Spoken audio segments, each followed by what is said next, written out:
Hello everyone, my name is Daniel Coviello. I'm a student at PHCC taking public speaking, and I have a very simple question to ask you.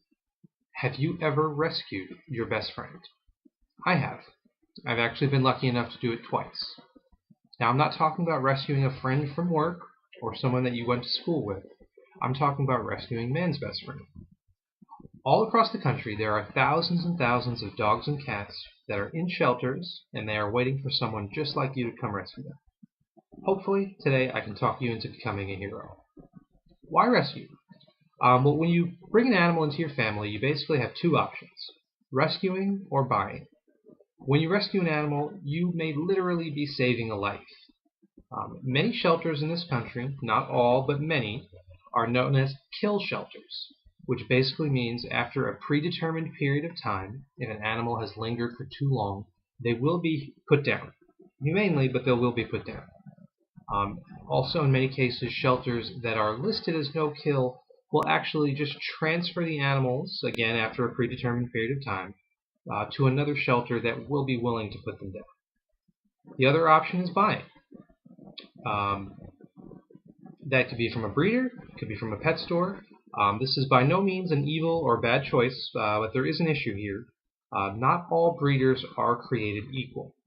In many cases, pet stores are supplied from companies that are known as puppy mills. Unfortunately, this is exactly what it sounds like. Dogs and cats are produced in an assembly line fashion with little regard to the health or safety of the animal. In many cases, these facilities are unregulated, they're against the law, and they're designed to create the highest number of animals at the lowest cost. The whole operation is to maximize profits. The health and well-being of the animals is never really brought into question. Because of these conditions, many times you will find that these animals have more long-term health problems, and even in some cases psychological problems, than the ones you get from a shelter. So ironically, when you purchase, even though you are paying thousands and thousands of dollars more, you're very likely to run into some more problems. When you walk into a pet shelter, it's difficult to not become emotionally attached to the dogs almost immediately. Dogs and cats, for that matter, they have a psychological need for love and for human contact. They're not unlike humans in this way. You spend a few minutes scratching a dog behind the ear, and you will see how easy it is to fall in love. I remember the first time that I saw my dog, Frankie, in the shelter in the Humane Society in downtown Tampa. He was in this tiny cage, he was cold, and he was all by himself. But as soon as I walked up to him, his tail started wagging, and he was jumping around. And you can almost hear these animals saying, "Me? Is it my turn to go home today?" The joy you feel when you walk out of the shelter with your new dog that you've just rescued, it's really tough to overstate. You literally saved their life, and in many cases, these animals will save you. Like I said, I've done it twice, and there is nothing better in the world than that moment. Rescuing a pet, it is not easy. There are challenges, and those challenges, they are very difficult.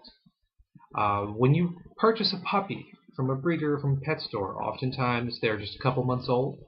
They have no concept of commands or obedience. You can train them from a very, very early age to understand the rules of the house, what they can and can't do, and also to learn common commands.